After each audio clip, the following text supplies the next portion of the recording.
Oi, eu sou o Felipe e eu faço previsões para as lutas do UFC. Hoje eu vou fazer a previsão das lutas do UFC Johnson versus Dodson, das 3 lutas principais, que são as lutas de Donald Cerrone contra Anthony Perez, Glover Teixeira contra Quinton Jackson e John Dodson contra Demetrius Johnson. A primeira luta que eu vou comentar é a luta de Donald Cerrone contra Anthony Perez. Donald Cerrone já disputou o título do WEG 2 vezes e não teve sucesso. Essa luta deve definir quem vai enfrentar Ben Henderson, o atual campeão, por isso ele está com fome de vitória. Ele tem ótimos golpes e bom histórico de finalizações.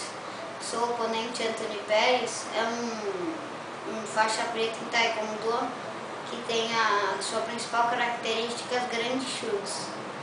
A próxima luta que vai ser o Co-Main Event, que antecede a luta principal, que é a luta do Rampage contra o Glover Teixeira. Essa luta depende bastante do físico do Rampage, porque se o Rampage não estiver bem, como nas últimas lutas, a luta vai acabar ficando nas mãos de Glover. Se o Rampage estiver bem, acho que ele tem bastante chance de vitória. Essa luta deve ter bastante quedas e trocação em pé se o Rampage estiver bem.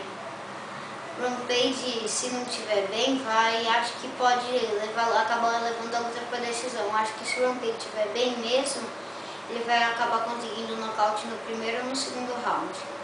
A próxima é a luta principal, que é o peso mosca, o título dos pesos mosca. A Demetrius Johnson, o campeão, vai fazer sua primeira defesa de título.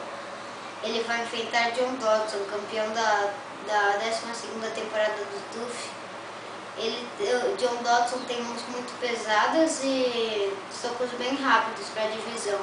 Demetrius Johnson, como as pessoas dizem, é o cara que tem mais rápido da divisão e espera implantar um bom wrestling e dominar a luta no chão. Eu acho que se a luta for para uma trocação franca, John Dodson leva vantagem, mas se Demetrius conseguir derrubá-la, eu acho que não tem muito que ele possa fazer. Acho que essa luta com certeza vai ter 5 rounds se Demetrius Johnson ganhar e 1 ou 2 rounds se for a vitória do John Dodson. Bem, essa foi a minha previsão, espero que vocês tenham gostado, até a próxima.